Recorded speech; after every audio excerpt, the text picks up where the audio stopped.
Telephone की घंटी लगातार बजती जा रही थी, लेकिन इससे बेखबर अभय पर क्रिकेट संबंधी न्यूज़ सुनने में कोई असर नहीं हो रहा था। तब मैं बच्चों का टिफिन पैक करती हुई उन पर चिल्ला पड़ी, अरे सुनो जी, ज़रा फ़ोन तो अटेंड कीजिए, मैं फ्री नहीं हूँ। ये न्यूज़ तो दिन में ना जाने कितनी बार दोहराए जाएंगे। अभय चौंकते हुए उठे और अपनी स्टाइल में फ़ोन रिसीव किया। हेलो, अभय स्पीकिंग। स्कूल जाते रिया और आरव को छोड़ने में बाहर की ओर चल पड़ी। दोनों को बस में बिठाकर लौटी तो देखा कि अभय किसी से बात करने में बिजी थे। मुझे देखते ही बोले, नीरू तुम्हारा फ़ोन है, कोई मिस्टर अरविंद है जो सिर्फ तुमसे बात करने को बेकरार हैं। कहकर उन्होंने फ़ोन मुझे थमा दिया और खुद अपने छूटते न्यूज़ की ओर दौड़ पड़े। मुझे कुछ याद ही नहीं आ रहा था कि कौन अरविंद है जिसे मैं जानती हूँ, पर बात तो करनी ही थी, सो बोल पड़ी। हेलो, मैं नीरू बोल रही हूँ। क्या मैं जान सकती हूँ कि आप कौन मिस्टर बोल रहे हैं? मैं अरविंद, पहचाना मुझे? ज़रा याददाश्त पर जोर डालना पड़ेगा। इतनी जल्दी भुला दिया मुझे? फ़ोन करने वाला जब अपना परिचय न देकर मस्खरी करने लगा और पहेलियां बुझाने लगा, तो मुझे बहुत गुस्सा आया कि पता नहीं कौन है जो इस तरह की बातें कर रहा है। पर आवाज़ कुछ जानी पहचानी सी लग रही थी, इसलिए अपनी आवाज़ पर कंट्रोल करती हुई मैं बोली, माफ़ कीजिएगा, अभी मैं आपको पहचान नहीं पाई हूँ। मेरी प्यारी बहना, अपने नकुल भैया की आवाज़ भी तुम पहचान नहीं पाओगी, ऐसा तो मैंने सोचा ही नहीं था। नकुल भैया आप? वाह! तो मुझे उल्लू बनाने के लिए अपना नाम अरविंद बता रहे थे।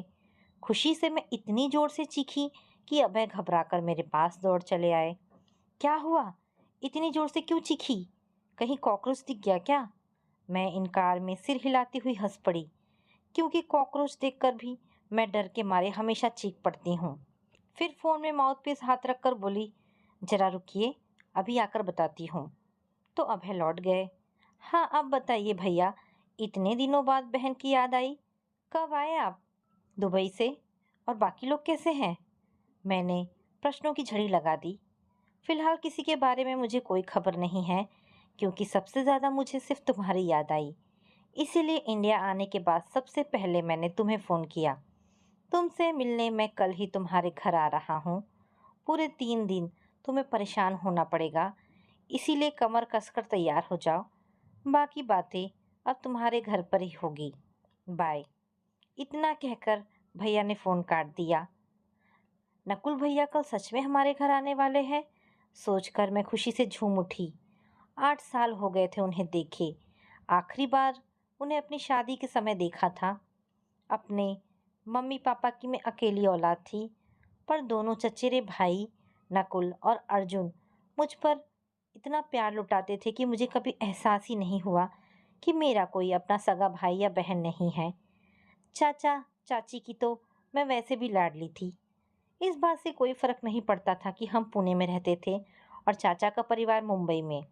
हमारा लगभग हर सप्ताह ही एक दूसरे से मिलना जुलना हो जाता था, इसीलिए ये दूरी हमारे लिए कोई मायने नहीं रखती थी।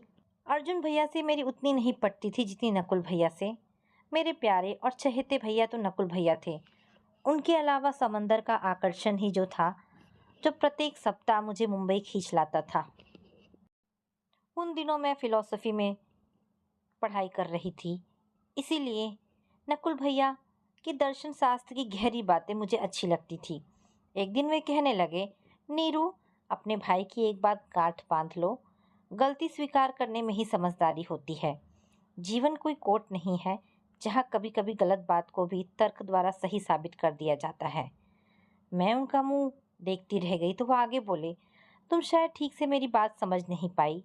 ठीक है, इस बात को मैं तुम्हें फिल्मी भाषा में समझाता हूँ। थोड़ी देर पहले तुम आनंद फिल्म का जिक्र कर रही थी। मैंने भी देख रखी है यह फिल्म। इसके एक सीन में जब अमिताभ रमेश देव से पूछता है कि तुमने क्यों उस धनी सेठ को कोई बीमारी ना होते हुए भी झूठ मूठ की महंगी गोलियां देकर एक मोटी रकम झटक ली, तो इस पर रमेश देव कहता है कि अगर ऐसे धनी लोगों को बेवकूफ़ बनाकर मैं पैसे नहीं लूँगा, तो गरीब लोगों को मुफ्त का इलाज कैसे करूँगा। एक नज़र में रमेश देव का यह तर्क सही भी लगता है, परंतु सच्चाई की कसौटी पर परखा जाए तो क्या वह गलत नहीं था? अगर किसी गरीब की वह मदद करना चाहता था, तो अपनी ओर से जितनी हो सके करनी चाहिए थी। इसके लिए किसी अमीर को लूटना ना तो सही है और न ही तर्कसंगत। इसलिए ज्ञानी पुरुष गलत बात को सही साबित करने के लिए तर्क नहीं दिया करते, बल्कि उस भूल को सुधारने की कोशिश करते हैं। एक दिन कॉलेज से घर लौटी तो मम्मी एक गुड न्यूज़ के साथ मेरी प्रतीक्षा कर रही थी। मुझे देखते ही बोली, सुना तूने? तेरे चाचा जी का फोन आया था कि कल तेरे नकुल भैया की लड़की देखने गुजरात चलना है। नकुल ने कहा है कि उसे हम सबसे ज्यादा तुझ पर भरोसा है कि तू ही उसके लिए सही लड़की खोज सकती है। मुझे अपने आप पर नाज हो आया कि मेरे भाई को मुझ पर कितना विश्वास है। दूसरे दिन नकुल भैया और अर्जुन भैया के अलावा हम सब गुजरात पहुंच गए। मैं तो बहुत खुश थी। हम सभी को लड़की बहुत पसंद आ गई। हाँ, उसकी उम्र जरूर मेरी मम्मी और चाची के विचार से कुछ ज्यादा थी, पर आजकल 28 साल में भी शादी करना कोई खास बात नहीं होती। फिर उसे देखकर कोई 24-25 से ज्यादा की नहीं समझ सकता था। हॉल में सबको चाय नाश्ता देने और थोड़ी देर वहां बैठने के बाद जब निधि भाभी अंदर जाने लगी, तो चाची ने मुझसे कहा कि नीरू, तुम जाकर निधि के साथ बातें करो। यहाँ बड़ों के बीच बैठी बोर हो जाओगी। फिर हमें तो कुछ उसे पूछना है नहीं। मैं भी निधि भाभी के साथ बात करना चाहती थी, इसलिए अंदर चली गई। तभी उनके घर में निधि भाभी के बचपन से काम करने वाली आई मालती ने उन्हें एक टैबलेट खाने को दी। मेरे कुछ पूछने से पहले ही मालती बोली, शायद घबराहट के कारण बेबी के सिर में दर्द सा होने लगा है। आप तो समझ ही सकती हैं, क्योंकि आप भी लड़की हैं। इस पर मैं बोली, मैं समझ सकती हूँ, पर टेंशन लेने की कोई बात नहीं है। हम सबको निधि भाभी पहले ही पसंद आ चुकी है। निधि भाभी ने तब तल्ख स्वर में कहा था, मुझे पसंद तो सभी करते हैं, पर विवाह कोई नहीं। पर हम तो आज सगाई भी करके जाने वाले हैं। मुझे लगा कि पहले कोई रिश्ता नहीं हो पाया होगा, इसलिए निधि भाभी ऐसे बोल रही हैं। फिर सगाई करके ही लौटे थे। इसके 10-12 दिन बाद नकुल भैया के पास एक गुमनाम फोन आया कि जिस लड़की से आप शादी करने जा रहे हैं, वह एक गिरे हुए कैरेक्टर की लड़की है। अपने स्वभाव के मुताबिक सुनी सुनाई बात पर यकीन न करते हुए भैया ने फोन करने वाले से सख्त लहजे में कहा था कि आपको इस विषय में टेंशन लेने की कोई ज़रूरत नहीं है। उसके कैरेक्टर के बारे में मुझे सब पता है। करीब 1 महीने के बाद ही धूमधाम से हम सब निधि भाभी को दुल्हन बनाकर घर ले आए। उनके साथ दहेज में मालती भी आई थी। हमारे घर वालों ने सोचा कि ससुराल में निधि भाभी को ज़्यादा परेशानी ना हो, इस वजह से उनके मायके वालों ने उसे साथ भेजा है। नकुल भैया सुंदर दुल्हन पाकर बहुत खुश थे। दुल्हन पसंद करने के एवज में मैंने उनसे लॉकेट समेत सोने की खूबसूरत एक चैन और कानों की टॉप्स मांगी थी, जो शादी के दिन उन्होंने मुझे दे दी थी। अगले दिन जब मैं फूलों का गजरा देने निधि भाभी के कमरे की ओर जा रही थी, तो मैंने अर्जुन भैया को छिपकर निधि भाभी के कमरे में झांकते हुए देखा। मैंने उत्सुकतावश घूमकर दूसरी ओर की खिड़की से कमरे के अंदर देखा, तो मैं हैरान रह गई। भाभी सिर्फ पेटीकोट और ब्लाउज पहने घुटने मोड़कर पलंग पर बैठी थी, जिसकी वजह से उनके गोरे गोरे घुटने तक पैर दिख रहे थे। उनके गीले ब्लाउज से टपकते हुए पानी से पीछे का ब्लाउज भी गीला हो रहा था। अचानक सधे कदमों से जाकर मैंने पीछे से अर्जुन भैया की पीठ थपथपा दी और अनजान सी बनती हुई बोली, भैया तुम यहाँ खड़े क्या कर रहे हो? बाहर चाचा जी तुम्हें बुला रहे हैं। अर्जुन भैया बुरी तरह शर्मिंदा हो गए। बोले, वो मैं नकुल भैया को ढूंढ रहा था। वह मुझसे नजरें चुराते हुए तेज गति से वहां चले गए। मैं गजरे की थाली लिए भाभी के कमरे में अंदर पहुंची। ये क्या भाभी, इस तरह क्यों बैठी हो? जल्दी से साड़ी पहन लो और तैयार हो जाओ। तुम्हें देखने आसपास की औरतें आती होंगी। मुझे नहीं पता कि साड़ी कैसे पहनी जाती है। मालती मेरे लिए दूध लेने गई है, वही आकर मुझे साड़ी पहनाएगी। निधि भाभी का स्वर एकदम सपाट था। अच्छा भाभी, लगता है कि तुम सिर्फ सलवार सूट ही पहनती हो। आओ, मैं तुम्हें बताती हूँ कि साड़ी कैसे पहनी जाती है। मैं तो कभी कभी घर पर शौक के कारण साड़ी बांध लेती हूँ। बातें करते हुए मैंने उनकी साड़ी बांधी। फिर बालों को अच्छी तरह पोंछकर हेयर ड्रायर से सुखाकर जूड़ा बना दिया। फिर हेयर पिन से मोगरे का गजरा लगाया और चेहरे का भी पूरा मेकअप कर डाला। सबसे आखिरी में मांग भरने के बाद जब मैंने उनके माथे पर मांग टीका सजाया तो कुछ पलों तक मैं खुद उस अपूर्व सुंदरी को निहारती रह गई। इतनी देर तक मैं उनसे अकेले ही बात करती रही। उनका चेहरा एकदम शांत था। पूरे श्रृंगार के बावजूद कुछ कमी सी लग रही थी। शायद वह कमी थी कि निधि भाभी के चेहरे पर नजर आने वाली वह स्वाभाविक लज्जा, क्योंकि यही तो एक ऐसा आभूषण है जो एक भारतीय दुल्हन की सुंदरता में चार चांद लगा देता है। ऐसा क्यों था मैं तब समझ नहीं पाई थी, लेकिन अगली रात को रिसेप्शन पार्टी के समय इस रहस्य पर से पर्दा हट गया। वह रात शायद नकुल भैया के जीवन की सबसे दुख भरी रात थी। उस दिन मौका मिलने पर जब तक मैं नकुल भैया को निधि भाभी का नाम लेकर चिढ़ाती थी। रात को रिसेप्शन पार्टी पूरे जोर शोर पर थी। दुल्हा दुल्हन को मंडप में बिठाया गया था। लोग गिफ्ट और बुके लेकर जब दुल्हन के पास पहुंचते तो इतनी सुंदर दुल्हन देखकर पलक झपकाना भूल जाते। हम सब खुश थे, पर हमारी खुशी पर जल्दी ही बिजली सी गिर गई। वह पूर्णिमा की रात थी। हर पूर्णिमा को ज्वार भाटे के साथ समंदर का शोर इतना बढ़ जाता था कि चाचा के घर तक साफ सुनाई पड़ता। उस समय ऐसा ही लगा था जैसे अचानक ही शांत समंदर में इस कदर ज्वार भाटा आ गया हो जो हमारे घर के सुख चैन को तबाह और बर्बाद कर डालने पर उतारू हो। मेरे मन में भी शायद समंदर से कम ज्वार भाटे ना थे। अचानक ही दुल्हन बनी निधि भाभी अपने शरीर की हर एक चीज को नोच नोच कर फेंकने लगी। पूरे अहाते में चीखती हुई इधर से उधर दौड़ने लगी। बड़ी मुश्किल से उन्हें काबू में किया गया। मालती ने दौड़कर कोई दवा भाभी को खिलाई तो वो धीरे धीरे कुर्सी पर बेहोश सी पड़ गई। तब भाभी को उठाकर कमरे में लिटा दिया गया। फिर तो सभी लोगों ने मालती को कटघरे में ला खड़ा किया। उसका चेहरा फक पड़ गया था। उसने डरते हुए और रोते हुए बताया कि पिछले 3 सालों से निधि बेबी को अचानक दौरे पड़ने शुरू हो गए हैं। रोज दवा लेने से वह कुछ ठीक रहती हैं, लेकिन अगर किसी कारणवश 10-12 दिन तक दवा नहीं दें तो दौरा पड़ जाता है। ये सब जानकर कौन शादी के लिए तैयार होता, इसलिए इस बारे में कुछ ना बताकर यह शादी कर दी गई। मैंने उन्हें बचपन से पाला है, इसलिए मुझे साथ भेज दिया गया ताकि उन्हें समय से दवा खिला सकूं। सबने सोचा कि नियति ने चाहा तो किसी को पता नहीं चलेगा, पर शायद नियति को यह मंजूर नहीं था। कहकर मालती फूट फूट कर रोने लगी। चाची तो यह सुनकर सकते में आ गई और बेहोश हो गई। मम्मी ने उन्हें संभाला। घर के सभी लोग एकदम गुस्से से भर उठे। इतने बड़े विश्वासघात को कोई कैसे पचा सकता था। तुरंत उनके मायके वालों को फोन कर दिया कि आकर अपनी बेटी को ले जाए। अचानक ही मैं अपराध बोध से भर उठी थी। जिस भैया ने मुझ पर भरोसा करके मेरी स्वीकृति माँ से लड़की देखे बिना शादी कर ली, उसी भैया का जीवन मेरी वजह से बर्बादी के कगार पर पहुंच गया था।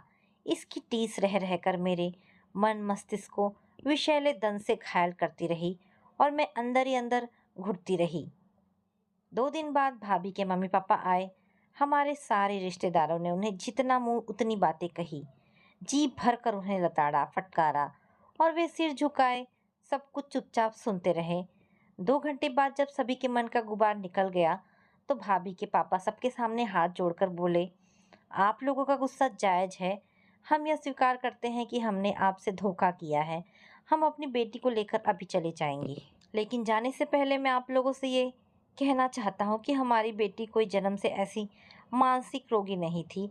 उसे इस हाल में पहुंचाने वाला आपका यह बेदर्द समाज है। 5 साल पहले ही एक अमीर घराने के अच्छे पद पर कार्यरत लड़के के साथ हमने निधि का रिश्ता तय किया था। इंगेजमेंट होने तक वे यही कहते कि आप अपनी मर्जी से अपनी बेटी को जितना भी चाहे देना चाहे दे सकते हैं। हमारी ओर से कोई भी दबाव नहीं है। फिर शादी के 2 दिन पहले इतनी ज़्यादा मांग कर बैठे जो किसी भी हालत में हमसे पूरी नहीं हो सकती थी। अंततः हमने इस रिश्ते को यहीं ख़त्म कर देना ठीक समझा, लेकिन वे इसे अपना अपमान समझ बैठे और बदला लेने पर उतारू हो गए। चूंकि वे स्थानीय लोग थे, इसलिए हमारे घर जो भी रिश्ता लेकर आता उससे निधि के कैरेक्टर के बारे में उल्टी सीधी बातें करके रिश्ता तोड़ने लगे। इसके अलावा वे हमारे जान पहचान वालों के बीच भी निधि की खूब बदनामी करने लगे। इन सब बातों से निधि का आत्मविश्वास खोने लगा और वह एकदम गुमसुम हो गई। फिर धीरे धीरे मनोरोगी हो गई। इलाज के बाद भी कुछ फर्क नहीं पड़ा। जब आप लोग किसी की बातों में नहीं आए तो किसी तरह आपके घर रिश्ता करने में हम सफल हो गए। मन से हम इस साधु को भी मिटा ना सके कि बेटी का घर बसता हुआ देखे। हम ये भूल ही गए कि धोखा देकर न आज तक किसी का भला हुआ है और ना होगा। हो सके तो हमें क्षमा कीजिए। आप लोगों का जो अपमान हुआ और दिल को जो ठेस पहुंची, उसकी भरपाई तो मैं नहीं कर पाऊंगा, पर आप लोगों का जितना भी खर्च हुआ है वह मैं सब वापस लौटाने को तैयार हूँ। बस हमें माफ़ कर दीजिए। फिर वह मालती से बोले, जाओ मालती, निधि बेटी को ले आओ। ये सुनकर एकदम सन्नाटा छा गया। तभी जाती हुई मालती को रोकते हुए नकुल भैया बोले, ठहरो मालती, निधि कहीं नहीं जाएगी। ये सही है कि इन लोगों ने हमें धोखा दिया और हम सबको ठेस पहुंचाई। इसके लिए इन्हें सज़ा भी मिलनी चाहिए और यह सज़ा होगी कि आज के बाद इनसे हमारा कोई संबंध नहीं होगा। लेकिन इसमें निधि की कोई गलती नहीं है, क्योंकि उसकी मानसिक दशा तो ऐसी है ही नहीं कि वह इन बातों को समझ सके। लेकिन मैंने तो अपने पूरे होशो हवास में दिल से उसे पत्नी स्वीकारा है। अग्नि को साक्षी मानकर दुख सुख में साथ निभाने का वादा किया है। कहते हैं जन्म, शादी और मृत्यु सब पहले से तय होते हैं। अगर ऐसा है तो यही सही। निधि जैसी भी है, अब मेरे साथ ही रहेगी। मैं अपने सभी रिश्तेदारों से हाथ जोड़कर विनती करता हूँ कि मुझे मेरे जीवन पथ से विचलित ना करें, क्योंकि मेरा फैसला अटल है। नकुल भैया के स्वभाव से हम सब वाकिफ थे। वे जो कहते उसे पूरा करने में कोई कसर ना छोड़ते। इसीलिए एकाएक ही मानो सभी को सांप सूंघ गया। निधि भाभी के मम्मी पापा नकुल भैया को लाखों आशीर्वाद देते हुए चले गए। बाकी वहां मौजूद सभी नाते रिश्तेदारों में से किसी ने नकुल भैया को सनकी, बेवकूफ़ और पागल आदि विशेषणों से विभूषित किया और धीरे धीरे चलते बने। आजकल किसी के पास इतना वक्त ही कहाँ होता है कि किसी की व्यक्तिगत बातों और समस्याओं में अपना कीमती समय गवाए। भाभी के आने के बाद मैं बहुत मौज मस्ती करने की योजना मन ही बना चुकी थी, पर अब तो सब मन ही रह गया था। तीसरे दिन अपने मम्मी पापा के साथ ही मैंने वापस घर लौटने का मन बना लिया। दुखी मन से मैं पुणे लौट आई। आने से पहले चुपके से एक रुमाल में सोने की चैन और कानों के टॉप्स मालती को दे आई कि मेरे जाने के बाद नकुल भैया को दे देना। अब उनकी ज़िंदगी में बाहर आई ही नहीं तो मैं कैसे उस गिफ्ट को कबूल कर सकती थी। नकुल भैया के साथ हुए हादसे को चाची झेल नहीं पाई और साल भर के अंदर ही उनका निधन हो गया। चाची के गम को हम अभी भुला ही नहीं पाए थे कि एक दिन किसी बीमारी की वजह से मालती भी हमें छोड़कर चली गई। बिना किसी औरत के सहारे के नकुल भैया के लिए निधि भाभी को संभालना बहुत ही कठिनाई होने लगी थी। इसलिए नकुल भैया ने कोशिश करके अपना ट्रांसफ़र पुणे ही करा लिया ताकि मैं और मम्मी उनकी देखभाल कर सकें। घर भी उन्होंने हमारे घर के पास ही ले लिया था। वहाँ आकर मेरी मदद से घर व्यवस्थित करने के बाद सबसे पहले वह निधि भाभी को अच्छे मनोचिकित्सक के पास ले गए। मैं भी साथ थी। डॉक्टर ने पहले एकांत में नकुल भैया से भाभी की पूरी केस हिस्ट्री सुनी। फिर जांच करने के बाद कहा कि उन्हें डिप्रेसिव साइकोसिस हो गया है। ज़्यादा टेंशन की वजह से ऐसा हो जाता है। इसमें रोगी जब तक क्रोनिक अवस्था में रहता है तो किसी को जल्दी पता नहीं चल पाता कि अमुक आदमी को कोई बीमारी भी है। लेकिन 10 से ज़्यादा दिन वह अगर दवा ना ले तो फिर उसकी बीमारी की परिणति एक्यूट अवस्था में हो जाती है, जिसमें रोगी को कुछ होश नहीं रहता कि वह क्या कर रहा है। अपने बाल और कपड़े आदि नोचने फाड़ने जैसी हरकतें करने लगता है। डॉक्टर ने आगे बताया कि एक बार अगर यह बीमारी किसी को हो जाए तो उसे एकदम जड़ से ख़त्म नहीं किया जा सकता, लेकिन जीवन भर रोजाना इस बीमारी की दवा की एक गोली लेने से सामान्य जीवन जिया जा सकता है। दवा के साथ ही साथ साइकोथेरेपी से मरीज में आश्चर्यजनक सुधार हो सकता है और यह सिर्फ उसके परिवार वाले ही कर सकते हैं। मरीज के साथ प्यार भरा व्यवहार रखने के साथ साथ बातों और अन्य तरीकों से घर वाले उसका खोया आत्मविश्वास फिर से लौटा सकते हैं। डॉक्टर के कहे अनुसार हमने भाभी का इलाज शुरू कर दिया। मम्मी तो अपने घर के काम में ही बिजी रहती थी, इसलिए भैया की अनुपस्थिति में भाभी के साथ रहने और उनमें आत्मविश्वास जगाने के लिए मैंने भी कोई कसर नहीं छोड़ी। भैया और मैं बातों बातों में हमेशा उन्हें विश्वास दिलाने की कोशिश करती कि वे बहुत अच्छी हैं, सुंदर हैं और हर एक काम अच्छी तरह कर सकती हैं। शुरू में वह नानुकुर करती थी, फिर धीरे धीरे मेरे साथ खुल गई। हम तीनों मिलकर कभी कैरम खेलते, कभी बाहर घूमने चले जाते, कभी टीवी देखते। लगातार कोशिश से 6 महीने के अंदर ही निधि भाभी में इतना बदलाव आ गया कि वे हंसने मुस्कुराने लगी, लोगों से बातें करने लगी और पास के मार्केट तक अकेली जाकर सब्जी और बाकी सामान भी खरीद कर लाने लगी। दूसरे लोग उन्हें देखकर किसी भी तरह असामान्य नहीं कह सकते थे। यूं कहे कि वह काफी हद तक ठीक हो चुकी थी। हमें आश्चर्य इस बात का हो रहा था कि इस बीच न तो चाचा और न ही अर्जुन भैया कभी हालचाल पूछने आए, पर सब कुछ ठीक चल रहा था, इसलिए हमने खास ध्यान नहीं दिया। इसके 6 महीने बाद ही मेरी शादी हो गई और मैं अपने ससुराल इंदौर चली गई। ससुराल आकर धीरे धीरे मेरे दिमाग से नकुल भैया की यादें पीछे छूटने लगी, क्योंकि अभय के अपने मम्मी पापा के इकलौते बेटे होने के कारण वृद्ध सास ससुर की पूरी जिम्मेदारी मेरे ऊपर थी। उन्हें छोड़कर मेरा शहर से बाहर जाना मुश्किल था।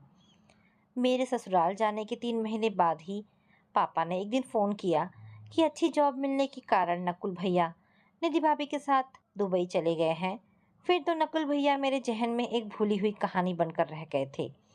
अचानक किसी की हाथ की थपथपाहट मैंने अपने गाल पर महसूस की तो सहसा चौंक पड़ी और सामने अभय को देखकर मुस्कुरा पड़ी। कहाँ खो गई डार्लिंग? कल तुम्हारे प्यारे नकुल भैया पधार रहे हैं, उनके स्वागत की तैयारी नहीं करनी है? अभय बोले। वह नकुल भैया के प्रति मेरे लगाव को अच्छी तरह जानते थे। अच्छा, तो आपको पता था कि फ़ोन नकुल भैया का था?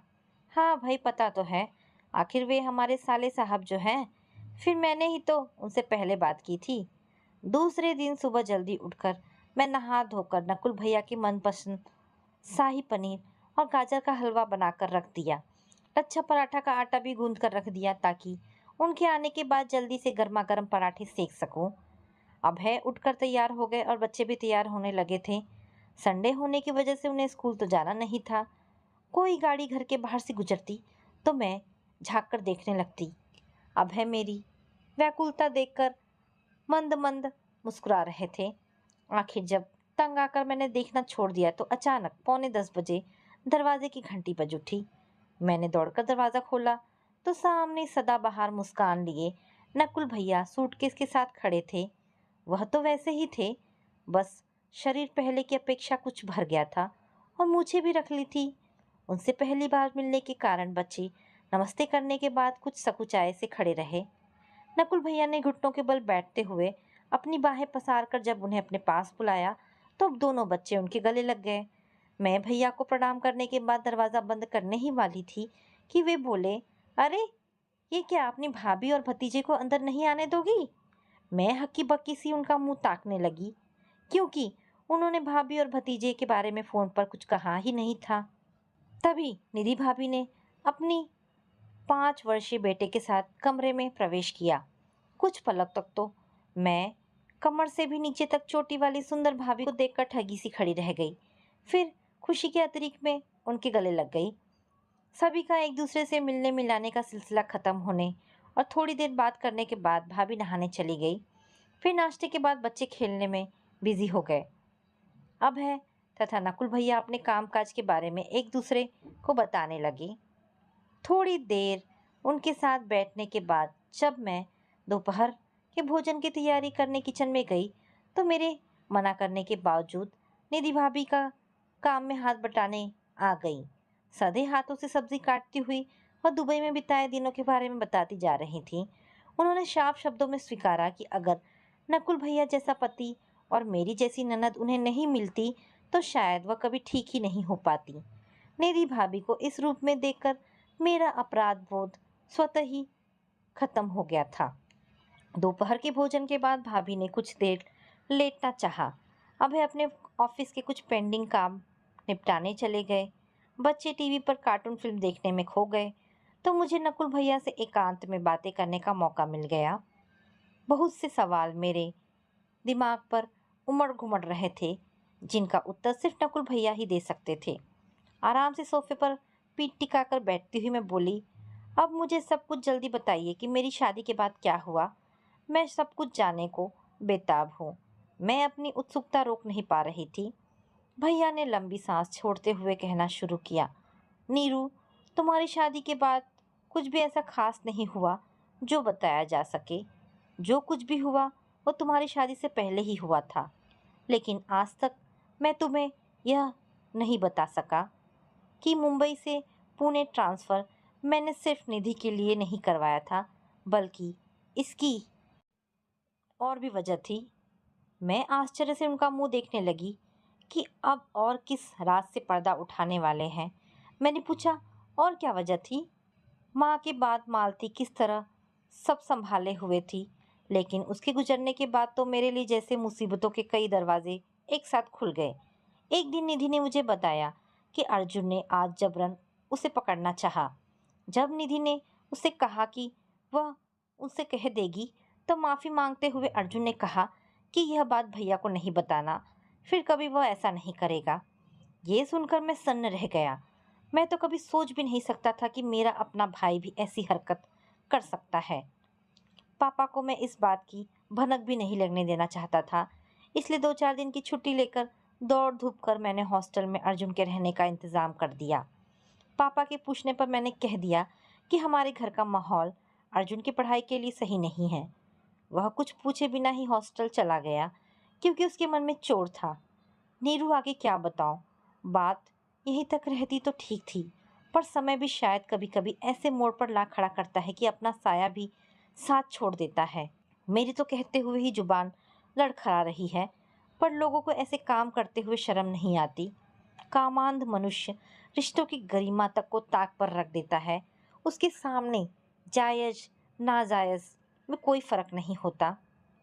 एक दिन ऑफिस से लौटा तो अपने कमरे में घुसते ही क्या देखता हूँ कि निधि गहरी नींद में बिस्तर पर सोई पड़ी है, क्योंकि तब उसकी दवाओं में नींद की गोलियां भी हुआ करती थी। उसके कपड़े अस्त व्यस्त थे। सलवार के एक पैर का पायचा घुटने तक सिमट आया था, और उसके पैर को पापा की उंगलियां जिस बेशर्मी से सहला रही थी, वह दृश्य देखना मेरे लिए असहाय था। मेरे कानों में सीटियां सी बजने लगी और मेरा मन एकदम से गुस्से से भर उठा। किसी तरह खुद को संयुक्त कर मैं यह सोचकर वापस दरवाजे की ओर मुड़ गया और पापा को आवाज़ देता हुआ अंदर आया, जिससे हम दोनों ही शर्मिंदा होने से बच जाए। जब मैं दोबारा अंदर गया तो पापा निधि को चादर उड़ा रहे थे। मेरी ओर देखते हुए बोले, अभी अभी सोई है बहू। फिर वह कमरे से बाहर निकल गए। इन हालात में तुम ही कहो मैं कैसे वहाँ रह सकता था, इसलिए मुझे पुणे ट्रांसफ़र कराना पड़ा। विश्वास नहीं होता कि चाचा ने ऐसा किया। चाची के न रहने से शायद परिस्थितियों ने उनकी बुद्धि ही हर ली थी। जो बेटे की पत्नी को उन्होंने गलत नज़र से देखा, कहकर शायद मैं खुद को ही झूठा दिलासा देने लगी। भैया आगे बोले, रिश्तों का पतन मैं अपनी आंखों से देख चुका था। जब रक्षक ही भक्षक बनने पर उतारू हो जाए तो वहाँ रहने का सवाल ही पैदा नहीं होता। इत्तेफाकन जल्दी ही मुझे दुबई में एक अच्छी जॉब मिल गई, तो मैं निधि को लेकर हमेशा के लिए उस घर और घर के लोगों को अलविदा कह आया, ताकि दुनिया के सामने रिश्तों का झूठा पर्दा पड़ा रहे। जब मुझे विश्वास हो गया कि दवा लेने हुए निधि स्वस्थ और सामान्य जीवन जी सकती है, तो डॉक्टर की सलाह लेकर हमने अपना परिवार आगे बढ़ाने का विचार किया। जब मुझे भारत की याद सताने लगी तो इंटरनेट के जरिए मैंने जॉब की तलाश जारी कर दी। इत्तेफाक से मुझे मनचाही जॉब पुणे में ही मिल गई, तो मैं चला आया और सबसे पहले तुमसे मिला। अब और किसी से मिलने की चाह भी नहीं है, कहकर नकुल भैया चुप हो गए। वह 3 दिन रहकर पास ही थोड़ी दूर पर स्थित अपने नए घर में चले गए। मैं बहुत खुश थी कि अब फिर हमेशा की तरह नकुल भैया से मिलना हो पाएगा। दिल में मेरे दिल से मानो एक बोझ उतर गया था, क्योंकि हो ना हो मेरी ही वजह से पतझड़ में तब्दील हो गए मेरे प्यारे और आदरणीय नकुल भैया के जीवन में आखिर खुशियाँ लौट ही आई। अपने घर जाते जाते निधि भाभी ने मेरे हाथ में एक छोटा सा पैकेट थमा दिया। बाद में उसे मैंने खोला तो उसमें उनकी शादी के समय मुझे दी गई सोने की चैन और कानों के टॉप्स के साथ एक सुंदर से कंगन के जोड़ी थे, जिन्हें प्यार से मैंने चूम लिया और मेरे आँखों के कोरे खुशी से गीले हो गए। तो दोस्तों, ये छोटी सी कहानी यहाँ पर समाप्त होती है। आशा करती हूँ कहानी आपको पसंद आई होगी। अगर कहानी पसंद आई है तो प्लीज़ इसे लाइक एंड शेयर करें। दोस्तों, ऐसी ढेरों पारिवारिक और शिक्षाप्रद कहानी सुनने के लिए मेरे चैनल को प्लीज़ सब्सक्राइब करें। धन्यवाद दोस्तों।